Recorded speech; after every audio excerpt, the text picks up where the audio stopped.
watching the 86 cartoon. And for me, Jetfire was the first time I was exposed to Jetfire when Transformers animated. When he was Jetstorm's twin, very different character. Then I saw Jetfire look kind of more G1-ish in the DS version of Transformers War for Cybertron. And then I, of course, was exposed to Jetfire in The Revenge of the Fallen. But this specific design, this heavily cartoon-inspired design, for me was always Skyfire. So I'm going to call him Skyfire. As far as the detail work on this thing, as you can see, it's massive. It barely fits into frame. I have the camera as back as far as the camera without ruining everything. I would like there to have been some sort of panel right here just covering up all of this. It's not obviously robot detail. Like someone who knows about Transformers might be able to tell you, that's obviously a hip flap. But it's just, it doesn't look aerodynamic. I guess, obviously it's not aerodynamic. None of this is aerodynamic. But it doesn't sell it, as a spaceship. I like to see it just kind of, greeblies, and your eyes really gloss over it when you're looking at it, especially from any normal angle. Like here, what you're focusing on is these front intakes, the nose cone, and the big cargo hold section at the back, whatever it is. But I would have liked this to be cleaned up better.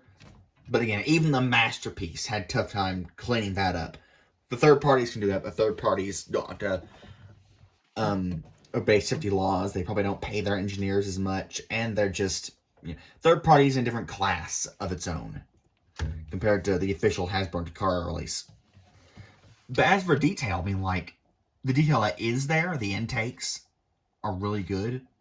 The Autobot symbol, the faction symbol, because there's two of them, are they're molded in. You can actually feel it. And, like in the cartoon, he can be an Autobot or a Decepticon, which is really cool. I would like there to have been like a triangle shape instead of just two flat.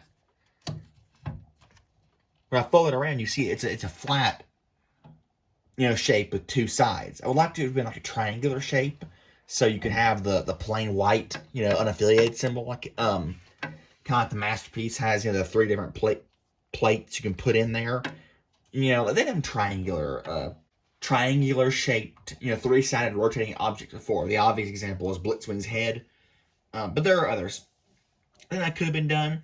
Would there have been enough space to make it triangular and the Autobot, Decepticon, blank symbols as big?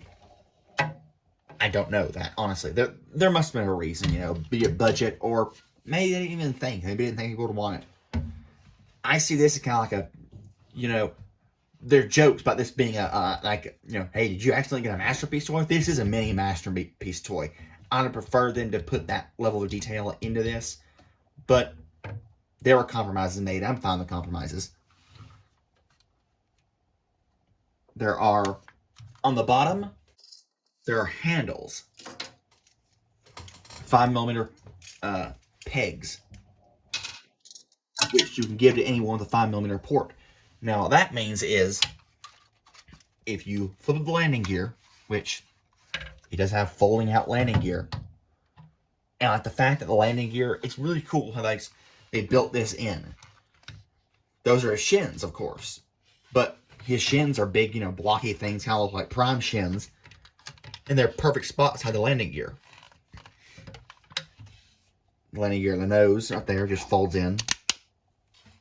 And on the bottom, if you take these hip flaps and just slide them out, that comes out, which is a handle. And you can angle the handle any way you want to. Something on the other side. So you have two handles there, and up front, you have these two handles here. So, if you connect a bunch of people, you can have a total of 4 different, I guess regular size, but, the idea is like, Legion or Legend class figures hanging on for dear life, riding Skyfire into battle. And that is cool. The one problem, though, is standing it up. Because if you have these guys holding it, you pretty much need to hang the figure or jerry-rig your own stand. Because assuming you have 4 different core class, Legion or Legend class figures, I guess core class now, if you balance them perfectly, you could have them just kind of holding Skyfire up, standing on the ground. But what normally happens is they're going to fall. And that doesn't, them standing on the ground wouldn't look that good either. So, well, no problem. You just put it on a stand. The Transformer have stand ports now. No, for some reason. On the bottom of Skyfire, I cannot find, for the life of me, a single stand port.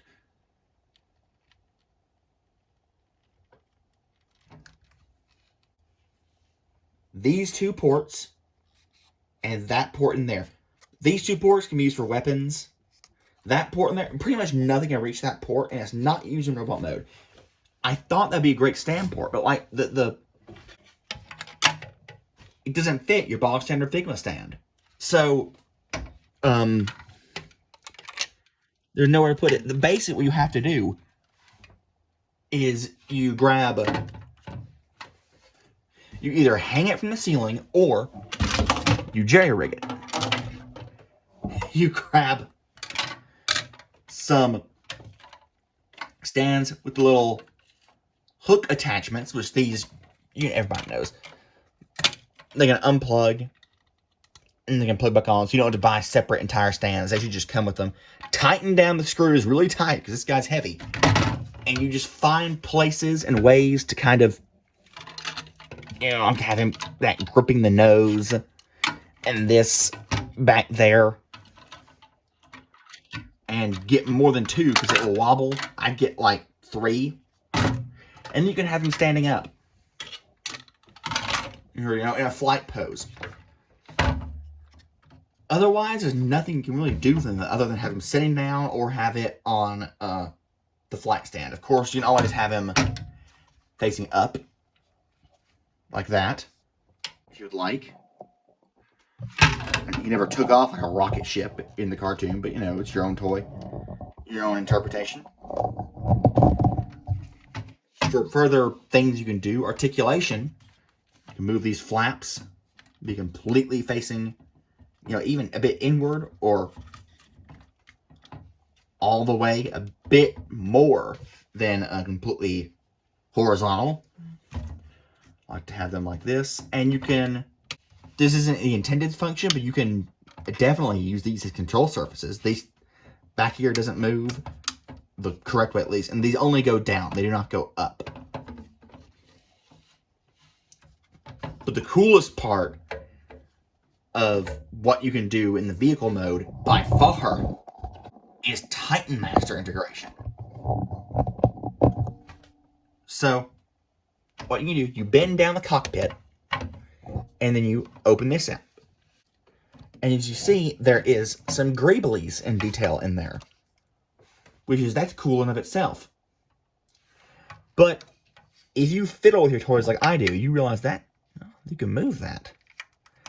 And then you're,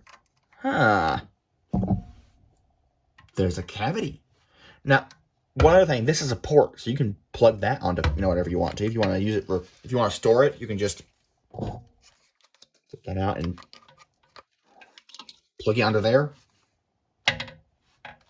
Whatever. Yeah, you can take any Titan Master you want.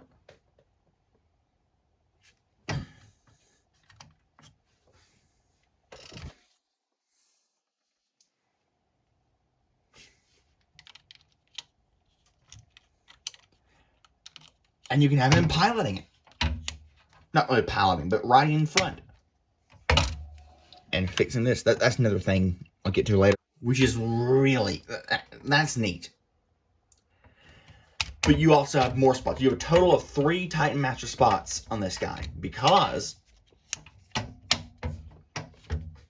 you do a bit of transformation, whatever. Start unpegging things. You're going to lift this part up, wiggle it up, and then it will pull forward and up, and that's where you want it. You can't, it's tough to see, but there's 2 slots in there. And again, I tried fitting the engine greebly detail in there. That wouldn't work. That wouldn't fit. You can put a Titan Master in there, close it up, and when you close this up, you just specific order of operations for doing this. You want to have it at this angle. Well, not a specific order of operations. There's a specific thing you want to look out for. You want to plug in these plugs on this with the ports on that. Make sure that when you're plugging this in, because this is on a spring for robot mode, make sure that stays up when you're plugging this down. Plug these in. And to complete it, there is a little tab on the bottom of this red thing that will fit into a little slot on the bottom of the leg. Or on the top of the leg, rather.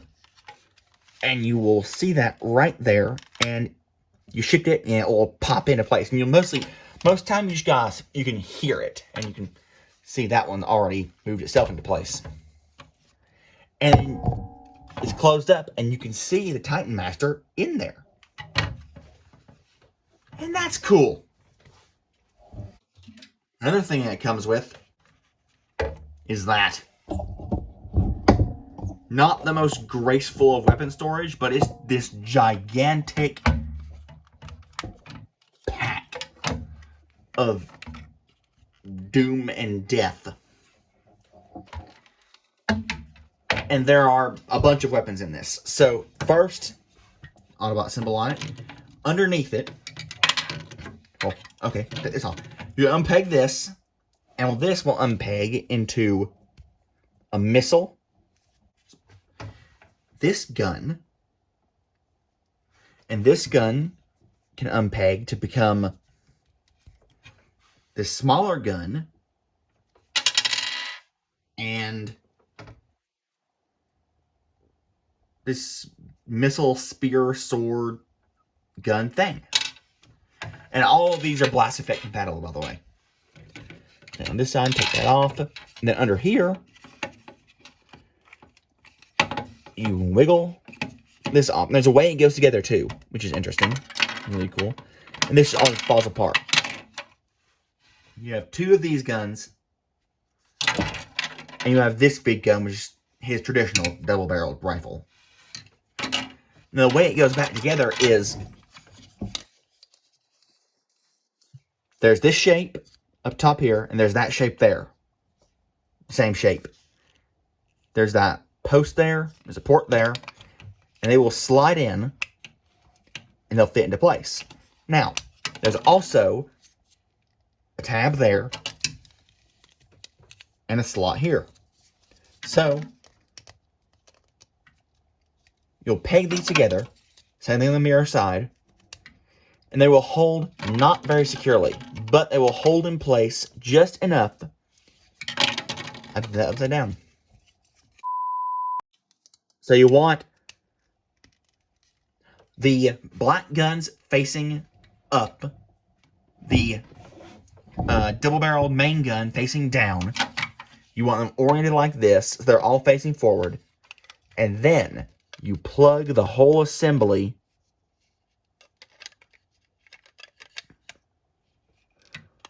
onto this. And those tabs will tab in. Those ports, posts will go into those ports. And that tab will tab in. And that locks everything together. And then you can use that post, just plug it in anywhere on Skyfire.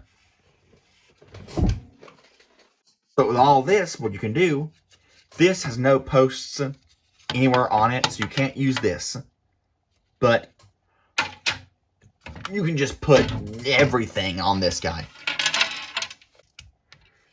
Another thing what this gun can do is it can split, as you've seen. You flip this handle down, and it flips the other handle up, so it's on the same plane.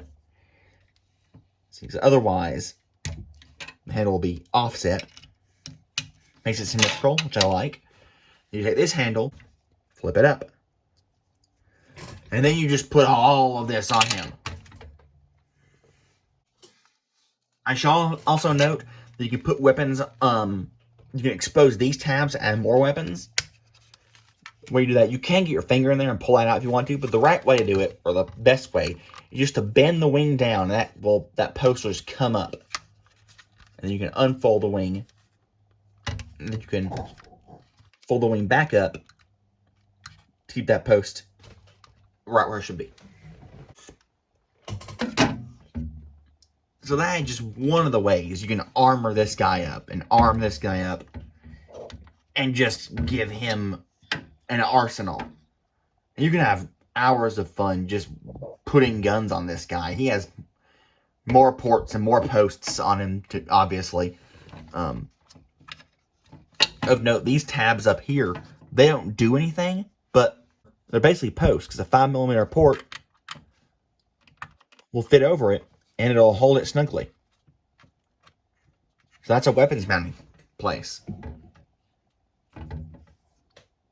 And lastly, of course, he comes with 2 of these more spiky orange blast effects. And of course, you can plug those onto the engines, onto the weapons, or a combination of both.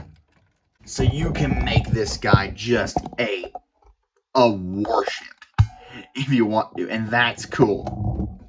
And you can, I just love mixing and matching the weapons and the blast effects on figures like this.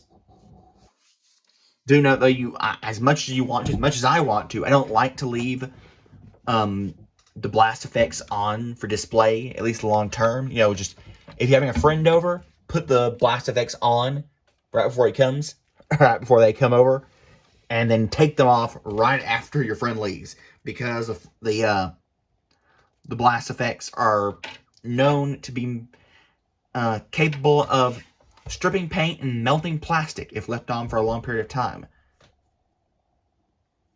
I don't know how it works, not an engineer, but it does.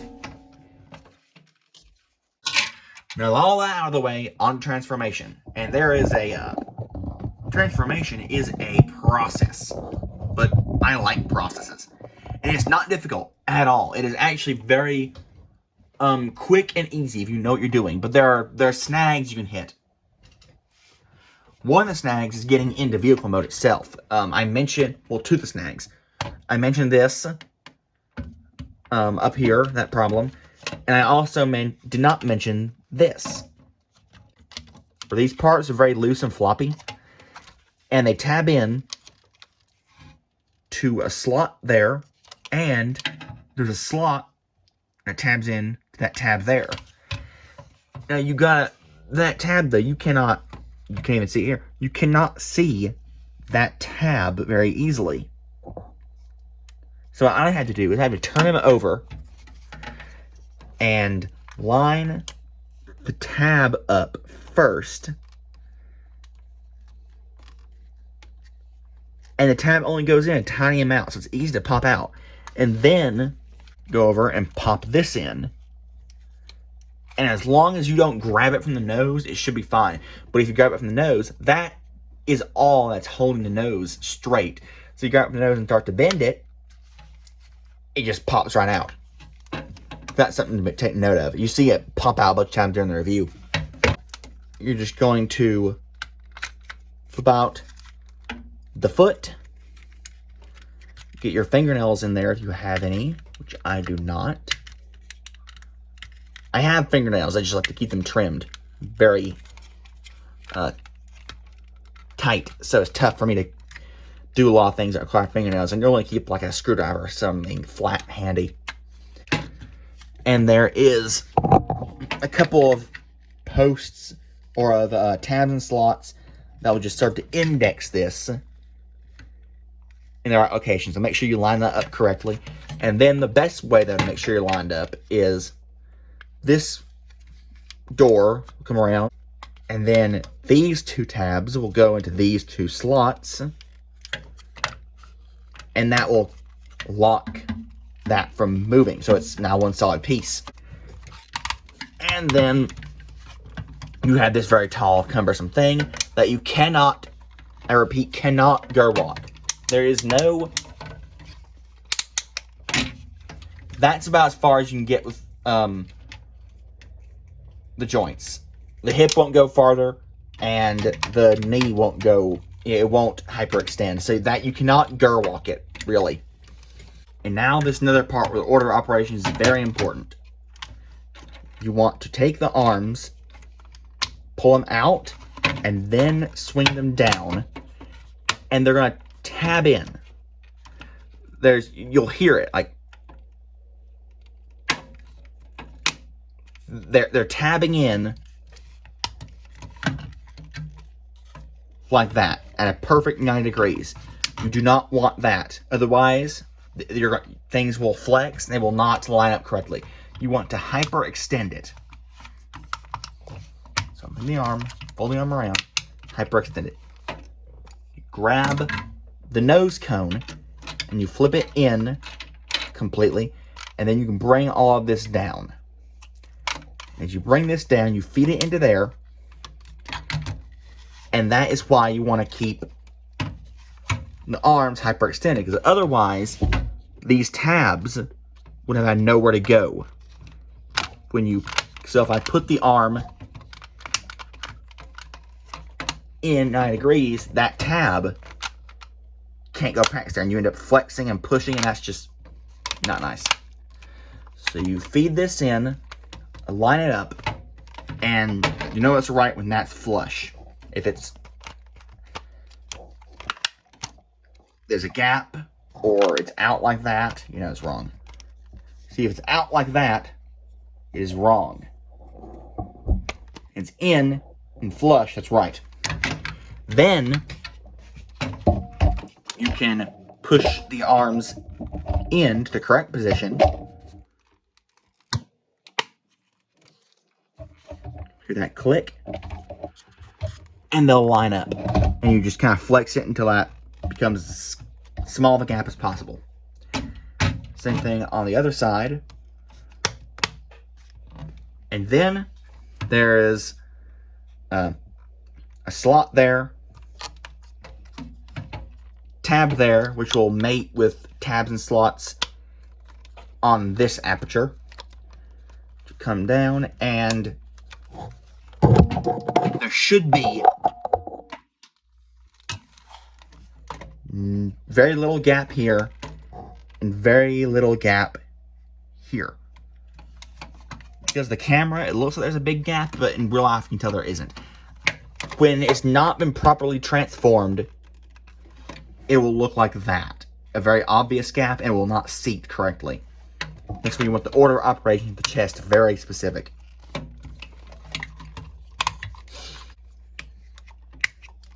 And then you extend the arm and the wings. And the best way I found to extend it is, you can do it normally, just by pulling it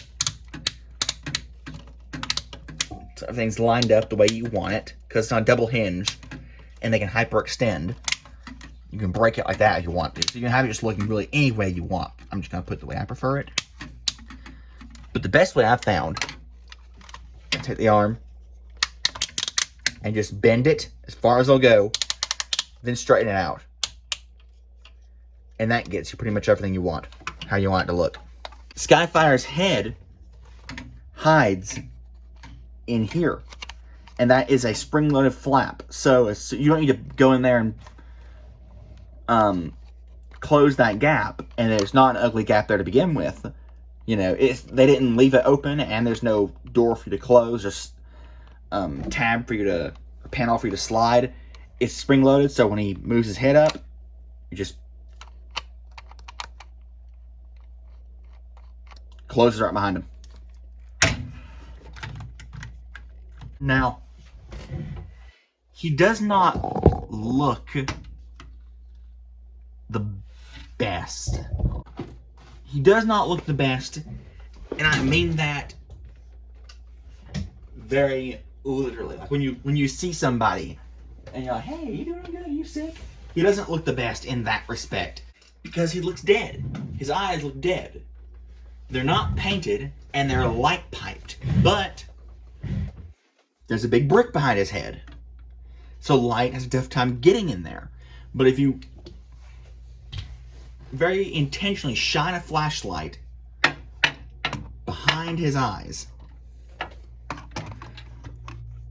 into this little hole right there where the light piping is supposed to come from, his eyes glow a brilliant dark blue. And he looks, it doesn't show up on camera, but he looks truly alive. There we go. He looks just, that's great. But most of the time, his eyes look dead. So there's the argument, do you want light piping or painting? They went for light piping on this guy, and it didn't work, I have to say. It works. The light pipe, there's nothing functionally wrong with the light piping, but there's other things around his head that just get in the way. If they maybe, like on most figures, they also put the light piping source in the back. If they had opened it up to about like right here, so there's light, like on most figures, from the back and the top of his head, that would have worked probably a lot better too. So you could get light shining straight down onto him as opposed to straight from the back, which there isn't any. But I think there's a bit of a miss there. Aside from that, his face. I don't know how much of this was done in relation with the Netflix team, but he has a scowl on his face from his Decepticon time. It's like, that was more appropriate because they gave him such a nasty, slimy voice, and his attitude was very poor in the show. And it doesn't show on camera the best.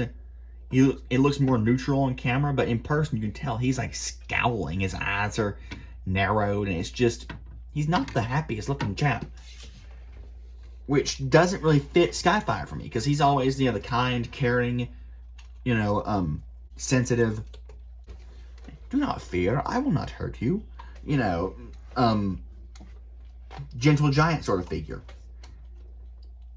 So for him to be such an angry looking fellow, it doesn't really fit for me. But anyway, there is tons of line work and molded in detail. I intend to get this guy panel lined one day once I find some good panel liner, because he will pop, he will shine when that is done. Posing, I don't need to go over it, do I? Because it's standard posing. This is from Siege forward. We have a standard articulation. You have, I'll just show you. Forward at the arms, you have arm in and out. You have bicep rotation. You have a bend at the elbow. You have sometimes wrist rotation on bigger figures, sometimes not.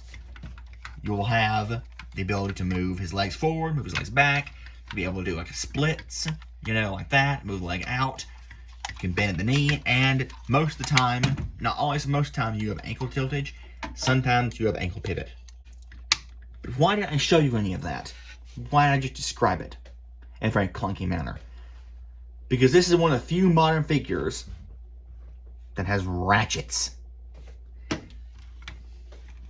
Listen to the legs.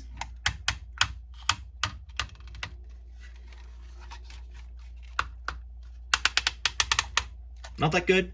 Okay.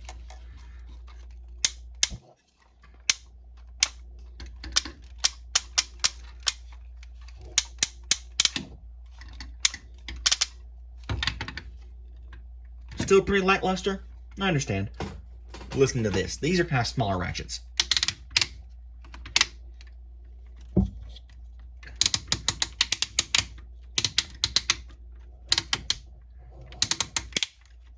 Now we're getting somewhere. That's satisfying, isn't it?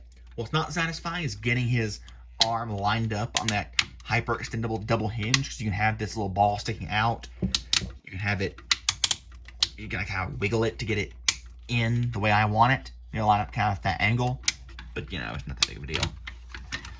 But I'll listen to the arms.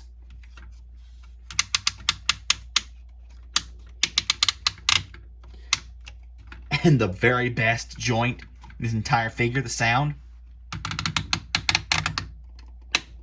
That kind of, that's another problem. When you're moving the arm down, you want to hold this in so it doesn't pop out. Listen to that.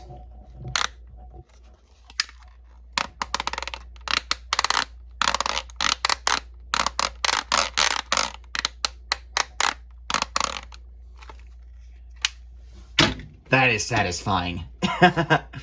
Where does everything else go in robot mode, all the weapons? More importantly, where does this go? Which held the weapons in vehicle mode, but you couldn't put it on unless it was all connected. Well, first off, I'm gonna go with the recommended weapons layout, which is, you know, what to keep in the box. You will open that up, and it will floop into place. Same thing on the other side. So you're doing surgery on the guy. Okay, now he is ready, and I will armor him up. One quick thing I forgot to mention was that his hands have a unique feature, which I think it genuinely is a reference to that episode, Fire in the Sky, when he reached out his hands to the humans to, you know, befriend them. When you open the hand, there's just the littlest of cams in here, which makes the weapons port go away. So we can have a nice, clean-looking open hand, and you don't need to, like, worry about a weapon falling out of his hand of just his fingers, like the Masterpiece style figures, or like your Metroplex, because he has a port. That's cool. Now, here's where we get into the debate of Jetfire versus Skyfire. For me, this is Skyfire. This look, this design, this Generation 1 cartoon-inspired design. But what do you want it to be inspired from the comics, the original toy? Well, you take this piece, and then there is a hinge. You open up to reveal a faceplate. You got to kind of look to line it up, but there's two slots in here, which line up the two doors, tabs that opened it up. And then you put the mask on. And that's Jetfire. For me, that's Jetfire. Now, one thing gripe I have, I don't like, is that the armor makes it so you can see, like, this isn't an optical illusion of the camera or anything. You just, genuinely, looking at this in real life, you cannot, the chin is below the armor. So, unless you have him looking up or like kind of angled towards you, it doesn't look the best. But otherwise, like, that's cool. And the light piping with the face mask, when you get to work, and you can see his eyes shining through there, like, that is, it looks like a mecha, you know, like a traditional Gundam sort of thing. And that is just, that's cool. What I personally like to do is I like to take off the chest armor and flip these tabs in. And then it just looks like Skyfire with a face mask. You know, his battle mask. He has, as you know, his weapons are blast effect compatible. And there's tons of blast effects points all over him. And there's some over his armor as well. So you can have him just getting shot anywhere. Being knocked back and reeling from the explosion. Now, you've sat through all this. What are you gonna sit through now? What's your reward? Yeah, that's right. The posing reel. Let's go.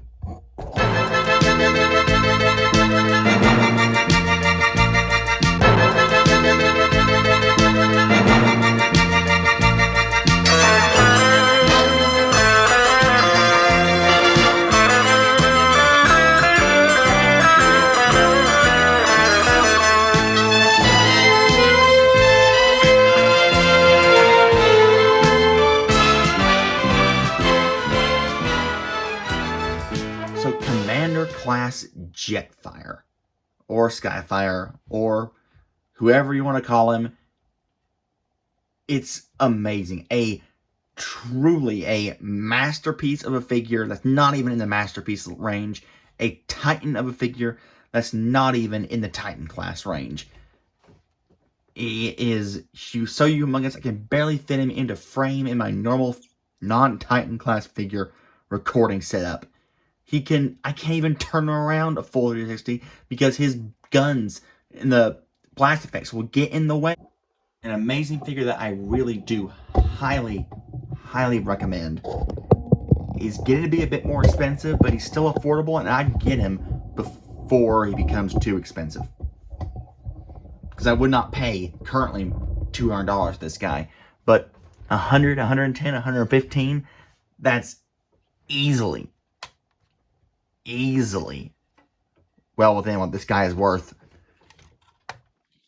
He's not without his minor nitpicks and imperfections, but hey, if you're asking for perfection, you're going to be asking for a very, very long time, I believe. And the people who say mini masterpiece are absolutely right. This is a collector's grade toy. Because if you give this to a kid, I wouldn't really recommend this for anyone under, 13, maybe under 14 or 15. Because there are a few nitpicks that if you don't transform it correctly, it will warp, bend, possibly damage and break the toy. But as long as you know what you're doing, it's a breeze. You can do it under, 5 minutes. And so it's not like a super involved masterpiece style transformation. But it is a fantastic figure if you accept the little flaws he has. You don't go into it looking for or expecting masterpiece grade quality. If you expect a masterpiece, you're going to be disappointed. But if you're expecting a standard Generations figure or Chug figure, you will be highly delightfully surprised. And that's kind of the middle range it falls, I think. Not extremely stellar, but definitely not run of the mill.